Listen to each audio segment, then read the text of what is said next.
London में एक famous building है जिसका नाम है वॉकी टॉकी। और ये आसपास की चीजों को जलाने के लिए बहुत फेमस है। ये इसने क्या किया, एक दिन इसने एक आसपास के दुकान के डोरमैट को जला दिया। इसके पास एक कार पार्क थी, उसने उसके शीशे को पिघला दिया।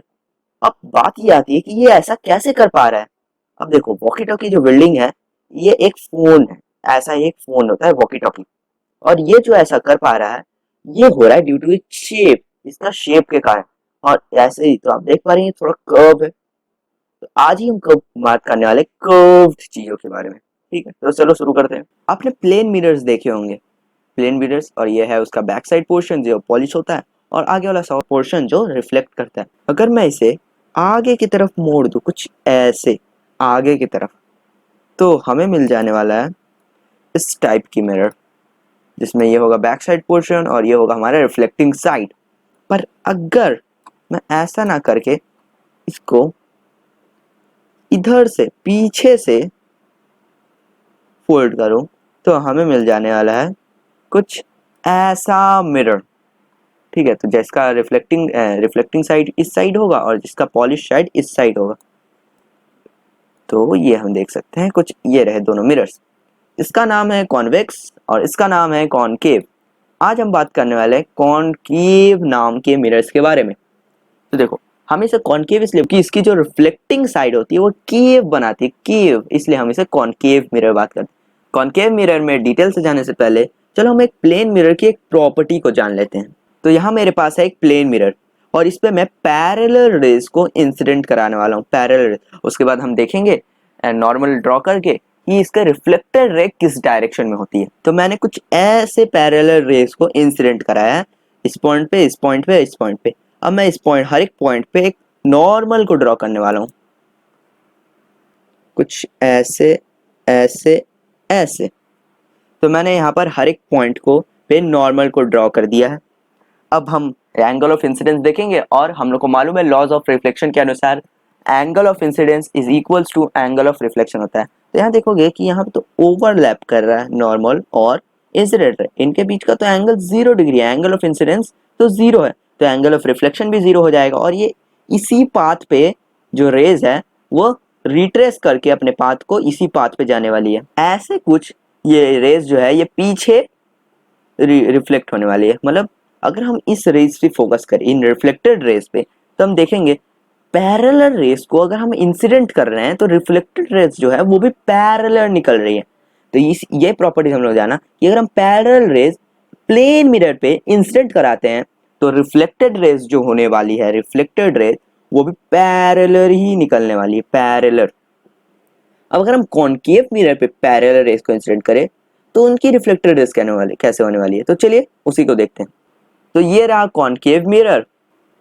तो इस कॉनकेव मिरर पे ये रहा, मैंने 3 पैरेलल रेज को इंसिडेंट करा दिया है, कुछ इस पॉइंट पे, इस पॉइंट पे, इस पॉइंट पे। तो चलो तीनों पे अब नॉर्मल ड्रॉ करते हैं। अब तुम बोलोगे इस पे कैसे तुम नॉर्मल ड्रॉ करोगे, ये तो कर्व्ड है ना, कर्व्ड। तो देखो, हम इसे स्ट्रेट लाइन मान सकते हैं, कैसे बोलो तो। देखो, हमारे पास अर्थ है, अर्थ, अर्थ क्या है, गोल है। लेकिन अगर हम जमीन पे रहते हैं और हम देखते हैं कहीं भी तो वो फ्लैट दिखाई देती है। तो वैसे ही अगर हम इस चीज को भी, इस छोटे से पॉइंट को एक स्ट्रेट लाइन मान सकते हैं।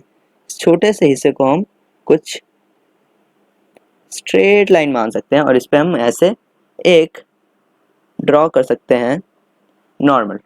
अब देख रहे हो ये रहा और एंगल ऑफ इंसिडेंस। तो एंगल ऐसे, इसी एंगल्स वो रिफ्लेक्ट होने वाला है। वैसे ही मैं इसका भी बना देता हूँ, यहाँ पर आ गया। तो ये तो ओवरलैप कर गया, तो इसका मतलब ये पाथ को रिट्रेस करने वाला है। और इस पे अगर मैं बनाता हूँ तो ये कुछ ऐसे ऐसे को थोड़ा सा ऐसे ऐसे होने वाला है। तो अब तीनों के रिफ्लेक्टेड रेस को मैं ड्रॉ कर देता हूँ और ये रही इनकी रिफ्लेक्टेड रेस। तो देखो, ये रे है वो ऐसे कुछ रिफ्लेक्ट कर देगी, ये जो रे है वो कुछ ऐसे रिफ्लेक्ट कर देगी, और ये जो है ये तो स्ट्रेट लाइन में जाएगी। अब तुम देख सकते हो ये तीनों रे ये कहीं मीट कर रही है, ये कहीं मीट कर रही है, कुछ इस पॉइंट पे, इस पॉइंट पे तीनों रेज मीट कर रही है। इंग्लिश में हम एक वर्ड बोलते हैं, अगर सारी चीज कहीं जाके मीट करती है तो हम बोलते हैं कन्वर्ज करना, कन्वर्ज। और ये जो मिरर है ना, ये जो मिरर, ये सारे रेज को एक पॉइंट पे कन्वर्ज कर दे रहा है। और इसी पॉइंट को हम एक नाम दे देते हैं, हम इसे बोलते हैं फोकस। फोकस, और इसे हम डोनेट करते हैं स्मॉल एफ से। तो ये रहा हमारा फोकस। और हमने देखा कि ये प्लेन मिरर की तरह पैरेलल रेस को पैरेलली रिफ्लेक्ट नहीं कर रहा है, बल्कि कॉनकेव मिरर पैरेलल रेस को कहीं मीट कर रहा है, कहीं कन्वर्ज कर रहा है। अब इसी मदद से हम समझ सकते हैं क्यों हमारी वॉकी टॉकी बिल्डिंग आसपास की चीजों को जला देती है। तो ये रहा हमारी वॉकी टॉकी बिल्डिंग। तो अब समझते हैं, चलो। और अगर आप चाहे तो इसे खुद से भी सॉल्व कर सकते हैं, आप खुद से ट्राई कीजिए। अगर आपसे हुआ है या ना हुआ है, अब देखते हैं, समझने की कोशिश करते हैं। तो देखो, ये जो है ना, ये ग्लास से बना हुआ है, जो बिल्डिंग है ग्लास से बना। देखो इसकी पीछे वाली चीजें हमको दिख रही है, ये ग्लास बना। तो ग्लास भी मिरर की तरह थोड़ी थोड़ी लाइट रेस को रिफ्लेक्ट करता है।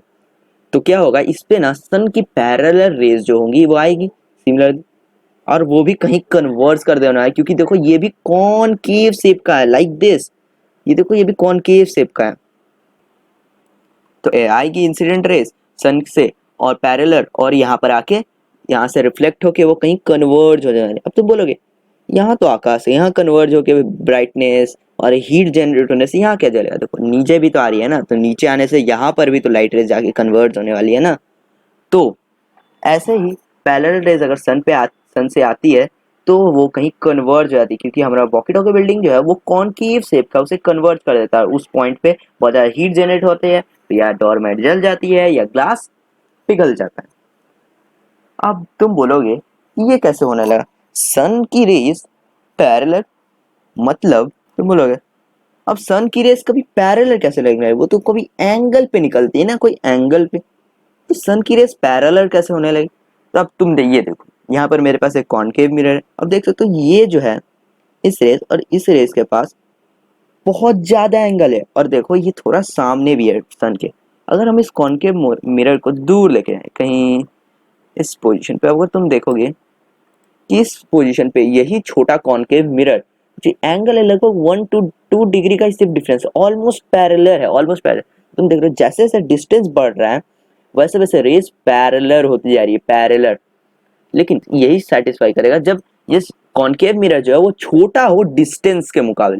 क्योंकि अगर ये कॉनकेव मिरर, सपोज करो यहाँ पर कॉनकेव मिरर है, ये भी पैरेलल ही है, और इसको मैं थोड़ा सा बड़ा कर देता हूँ इतना, तब देखोगे कि देखो ये और ये रे, इनके बीच का बहुत बड़ा एंगल होने वाली है, और ये डिस्टेंस को भी तोड़ दे रहा है। तो यही बात है, हम लोग कॉनकेव मिरर जो होना चाहिए वो बहुत छोटा होना चाहिए डिस्टेंस के कंपैरिजन, ताकि हम इसे पैरेलल मान सके। अब देखो, अगर हम इसे सन मानते हैं तो हमारी धरती तो एक डॉट की तरह होने वाली है, एक डॉट, और वॉकी टॉकी बिल्डिंग तो डॉट से भी छोटा, बहुत ज्यादा छोटा होने वाला है। तो देखो वैसे भी सन तो है हमारे अर्थ से बहुत दूर है, तो उससे रेज पहुंचने में लगभग पैरेलल हो जाती है। और वॉकी टॉकी बिल्डिंग का जो मिरर है वो तो छोटा है बहुत डिस्टेंस का, इसलिए उस पर पैरेलल रेज इंसिडेंट होती है और वो कहीं जाकर कन्वर्ज करती है और फिर जलाती है। अब हम रिकैप करते हैं। आज के वीडियो में हमने देखा कि अगर तुम कोई प्लेन मिरर उसे आगे की तरफ मोड़ दो, प्लेन मिरर को आगे की तरफ, तो हमें कॉनकेव मिरर मिल जाता है। और अगर हम उससे पैरेलल रेस को इंसिडेंट कराएं तो वो सारी रेस को कन्वर्ट कर देता है एक पॉइंट पे, उस पॉइंट का नाम है फोकस। और इसी से हमने जाना कि हमारी जो वॉकी टॉकी बिल्डिंग है लंदन में, वो किसी चीज को कैसे जलाती है। पैरेलल रेस सन्स के आते हैं और वो कहीं कन्वर्ज करके वहाँ बहुत अधिक हीट जनरेट कर देती है, जिसके कारण वहाँ का जो ऑब्जेक्ट होता है वो जल जाता है।